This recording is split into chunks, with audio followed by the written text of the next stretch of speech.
మొహమ్మద్ గారికి 3 అంటే ఇష్టం. రెండు చెప్తాను, 3 వద్దులేండి బాగోదు, అది కొంచెం జుగుప్సగా ఉంటుంది. 2 చెప్తాను. ఆయనకు సెంట్ అంటే ఇష్టం, ఆయనకు గోట్ అంటే ఇష్టం. అంటే ఓ మేక గొర్రె కాదు, మేక మాంసం అన్న సెంట్ అన్న ఇష్టం ఆయనకు, సుగంధాలు. సెంట్ పూసుకుని వచ్చారు పొద్దున్నే మసీదుకు.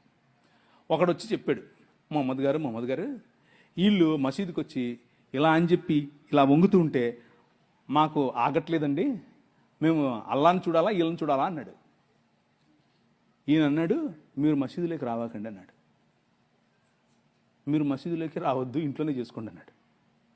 నీ రాజు రా నా మందిరంలోకి అని పిలుస్తాడు. రా ఏమంటున్నారు అని అంటే, ఆయన ఏమమ్మా అంటే నా సొంత మాటల్లో నేను చెప్తున్నాను, యాజ్ ఇట్ ఈస్ గా కోట్ చేయట్లేదు. నేను నీ మీద ఎంతో ప్రేమ ఉండి నిన్ను గెలుచుకోవడానికి రావణునితో యుద్ధం చేశానని అనుకుంటున్నావేమో. అలా కాదు, నీకంత సీన్ లేదమ్మా. నేను నా కులధర్మం నిర్వర్తించటానికి, నా కులానికి ఉన్నటువంటి గొప్ప విలువను స్థాపించుకోవటానికి, మరియు లోకంలో ఉన్న వాళ్ళందరూ నన్ను ఎక్కడైనా దుమ్మెత్తి పోస్తారేమో దాని నుంచి నన్ను నేను సంరక్షించుకోవటానికి మాత్రమే నిన్ను నేను గెలుచుకొని వచ్చాను.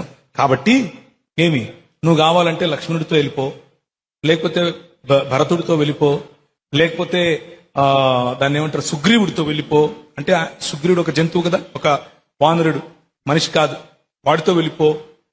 ఇంకా అది కూడా కాదంటే విభీషణుడు రాక్షసుడితో వెళ్ళిపో, అని నేను మాత్రం నిన్ను ఉంచుకోలేను అంటాడు.